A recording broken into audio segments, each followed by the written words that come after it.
करण्याचे स्वप्न पाहत असताना आपल्याला आपल्या आजूबाजू काही घटना आजही पारतंत्र्यात घेऊन जाताना बघायला मिळतात।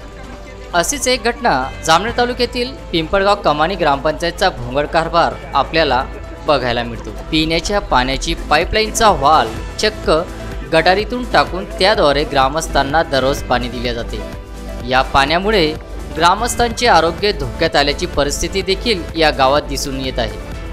तात्काळ पिण्याच्या पाण्याची पाईपलाईन व्हाल गटारीतून बाहेर काढून वेगळी पाईपलाईन न केल्यास अशोकराव चव्हाण व ग्रामस्थांनी प्रशासनाला इथं आंदोलनाचा इशारा देखील या ठिकाणी देण्यात आला।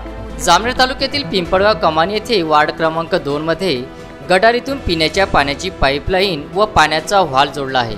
वार्डमधील नागरिकांना नालीतील घाण मिक्स पाणी येत असल्याने अनेकांचे आरोग्य धोक्यात आले आहे। सध्या सुरू असलेल्या कडक उन्हाळ्यात या ग्रामस्थांचे आरोग्य धोक्यात येऊन मोठी गंभीर परिस्थिती दिसून येत आहे।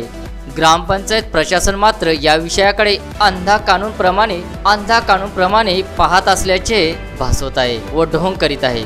एकीकडे प्रशासन ग्रामस्थांच्या आरोग्यासाठी मोठमोठे कॅम्प लावून जनजागृती करीत आहे, तर पिंपळगाव कमानी येथे ग्रामस्थांच्या जीवाशी सरपंच व ग्रामसेवक खेळत आहे। अशा बेजबाबदार सरपंच ग्रामसेवक यांच्यावर गटविकास अधिकारी कारवाई करणार का, अशी मागणी ग्रामस्थांकडून केली जात आहे।